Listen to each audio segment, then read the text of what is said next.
Ooby-Doo is everyone's famous and favorite boomer and vintage lens enthusiast. Today we're going to be discussing how to make fireworks photos using the Canon zoom lens EF 18 to 55, 3.5 to 5.6. This is an ancient lens. It came with the original digital Rebel, and then what I did was when I bought the Canon XT, I bought the body only, and I used this lens on it. I just want to say a couple words about this lens. At first I thought it was crap. Well, it was barely acceptable, right? It never seemed to focus right. Even if I had three things in a row, if you can imagine, and I focus on this one to get this one in focus, or I focus on this one to get that one in focus, I never could seem to hit the real nice sharp focus. So I figured, well, they made a crap lens that's just barely acceptable, and that'll make people to go out and buy their other optics, right? That's what I think. So what do you think happened? I bought a mirrorless camera, and since Canon lenses don't have aperture rings, you gotta get one of those smart adapters that'll communicate and translate from the lens to the camera and the camera to the lens. And I did that. I went from this Canon EOS mount to a Sony mirrorless mount, and guess what? This is a beautiful lens. The autofocus was slow and janky, but you could dial in the aperture, and it would move all the data over to X's in the camera. But if you went into the manual mode and used a 10x magnifier, well, you have to flip the manual focus. Damn, you could nail it, and it's a super sharp lens. It's like they did something to screw it over. Now, my girlfriend had XT, and she bought it new, and she had the newer version that had IS, and I did a whole bunch of tests on it, and it does the same damn thing as this one. There's a whole bunch of different versions of these. I don't know if they fixed it or not, or they kept it like that. There's some that are 3.5 to 5.6. There's some with IS and some other stuff, but be that as it may, all I know is this camera on Canon bodies is barely acceptable, but if you use some sort of smart adapter on a mirrorless camera, you can get excellent results. Ha ha ha ha, I laugh. But I digress. I want to talk about photographing fireworks. It's the 4th of July, and you and the family or your friends or whatever are going to go to the town display, and everyone's going to bring their lawn chairs and sit there. And how do you take photographs of that? Well, you could get all technocratic and get a tripod and set things up, but you know, do you really have to do that? I've done that, and it's nice to see the perfect parabolas and hyperbolas as they trace out, the loci traces out those perfect curves. But you know, they're sort of antiseptic, and they're too mathematical, or whatever you want. So this is what I found works really good. First, you stick your camera on manual. You stick your autofocus on manual. Let's go into some settings. Since this is the camera I used, I'm going to show you the settings I use, and they work on any other camera. Look how small and dark that screen is. Oh my God, that's terrible. Quality large, red eye off, beep, AF mode, one shot, doesn't matter, I'm in manual. Metering mode, doesn't matter either. ISO speed, well, let's set that. You want ISO 100. Okay, that's it. Let's go into the next one. AEB, flash compensation, white balance, white balance, shade, cloudy, tungsten. Take my word for it. You put the white balance on tungsten, and you'll see a lot more blues and greens, definitely. And your whites will look white too. Okay. You could put it on automatic, but tungsten works better. All right. White balance shift, well, forget that. Color space, this is Canon. Canon has parameters, right? And then it says, let's see, oh, you just go down. Sometimes some newer cameras make you press info or jump to get to that. Contrast, well, I have contrast all the way up. Sharpness, I have it all the way up. Saturation, well, you see, that's for my general photography. So what am I going to do with contrast? I'm going to keep contrast at normal, right? Sharpness, I'm going to leave up all the way. Saturation, try one click up, or at maximum, because that'll make the colors of everything look more colorful. Okay, I think that you gotta go back to menu. Okay, parameters. Anything else? Nope. Oh, auto power, auto rotate, LCD brightness doesn't matter. File number, format. What's here? Language, video, custom functions. Maybe there's something custom functions. Let's look. AF assist beam. Nope. Oh, you gotta go up and down. Shutter button lock. Nope. Flash speed. Nope. Long exposure noise reduction. Yes, on. That doesn't matter. Shutter curtain sync doesn't matter. Evaluative doesn't matter because we're going to do mirror lockup. AF assist beam. Nope. Nothing matters. All right. Your AV button. Let's turn that on again. Usually, let's see. You can set your shutter speed. There's now we're in seconds. That's 1 second, 3 sec, 1.3, 1.6, 5 seconds, 6 seconds, 8 seconds, 10 seconds. That's your range. Personally, I prefer 6, but you can always go less or more. You don't want too long and you don't want too short. Okay, so I find that 6 works really the best. Okay, now let's go to AV. Push AV button. And now I'm adjusting the aperture, see? You don't want to use wide open, everything will be too light. Let's see, what was this thing stop down to? 22. Well, you could try at, well, you know what? Try F11. And then you can see on your screen if you like it. Then you can go to F16 right off the bat, right? And then for those grand finales, you're going to maybe want F22, all right? And then I'll demonstrate. It's 6 seconds. So you're going to view, this is not a mirrorless camera, this is a old DSLR, it's got a mirror, right? So what's going to happen is you're going to hold the shutter button down. Let's see what happens. You don't have to hold it down, it's going to go for a whole 6 seconds. But your viewfinder is blanked out, right? So you're going to have to keep your eye like right above the shoe, the flash shoe, and this point in the general direction. And that's another thing. Depending how close and far you are, you may have to just look through your viewfinder and see how a couple of shots look at 18, 24, 35, or 55, or whatever zoom you got. 55 works cool if you want to zoom up on some, and then 18 gives you a big overview too. But try, some people do this. If say they go to 10 seconds, and they're they're shooting one off every second, well, they hit the button, and then they go through the zoom range while the fireworks are going off, right? Now, also, what you want to do is you look through viewfinder, and you can't use autofocus on this because the manual focus is off. Well, you'll just have to watch one or two explosions and focus and see how sharp you can get it. Now remember, that'll be wide open, but when you stop down, you'll get depth of field. But you may also want to try putting it on the closest focusing. I did some of this in a slideshow, and you can check it out.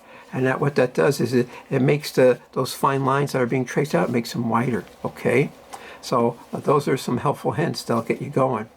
And then you just hold it steady like this, you know.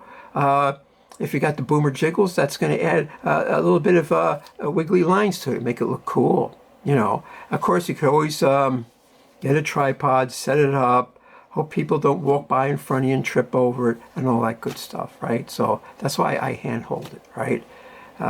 What can I say? Now, these older cameras don't have video. So the newer ones have video, but then that uses a lot of battery power. And you got to make sure you have a big card that you have enough space. But that's another issue. But that's it in a nutshell. Manual, set your parameters, and go for it. And that's it. Nothing else. So, I did some on an XTI, which had a bigger screen and has a little bigger, a better output, less noise. And now, but I moved to movies. But you can use a point and shoot for movies. Point and shoots are great for that, if they have some adjustments you can make. And the thing is, you're going to have to take a couple, review your results, and then adjust your parameters a little bit accordingly. So it's best to go like, the fireworks season starts, the end of June, and then maybe some fireworks have on Labor Day. So you could experiment in a couple different shows. Most of them are free, and some of them you pay for. And you can always, so if your buddy, your friend in the family is shooting some off, you can always experiment in your backyard. So let's go look at the slideshow and see how these results come. Now remember, this camera, when did this camera come out? Let's find out. Menu.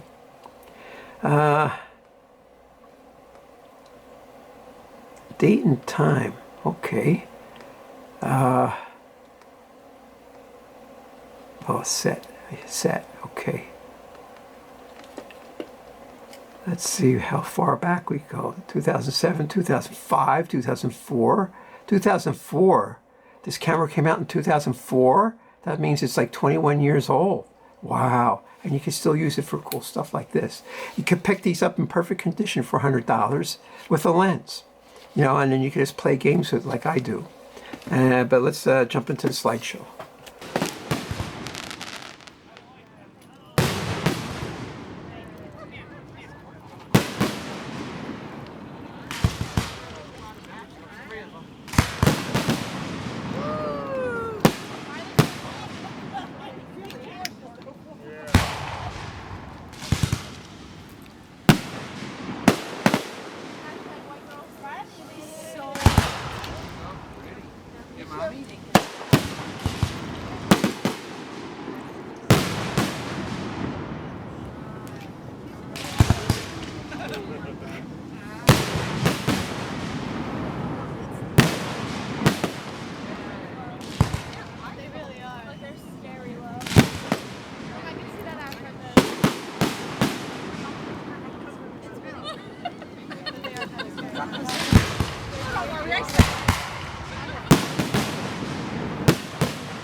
Wow.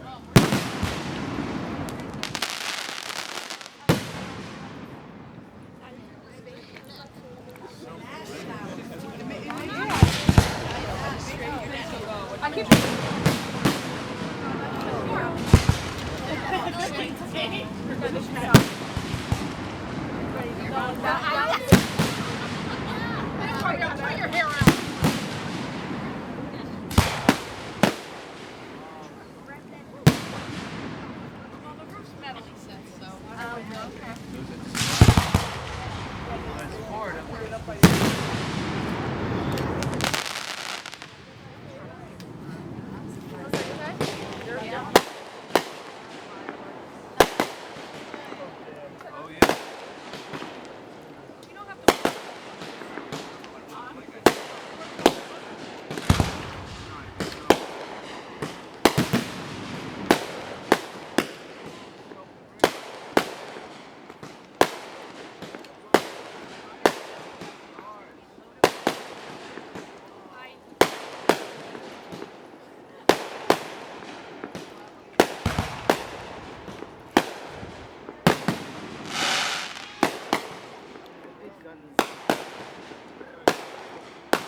I know. Like I said, yeah, I know.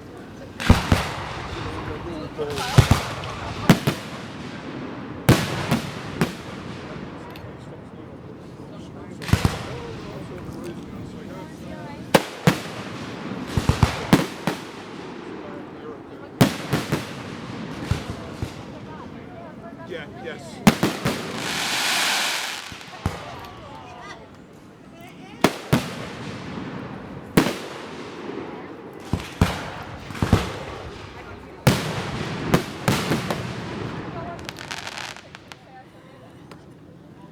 like that one.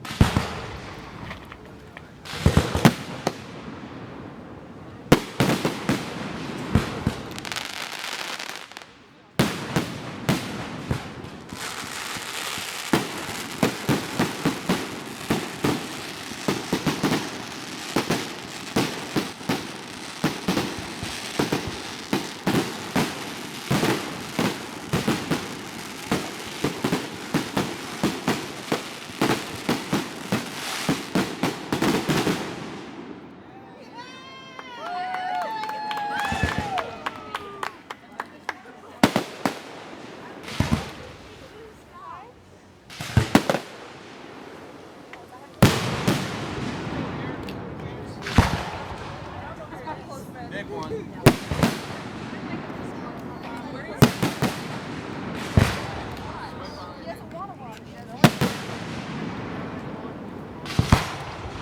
Hey, Sean, get a whole cooler over here, please.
Yeah, but that's scary.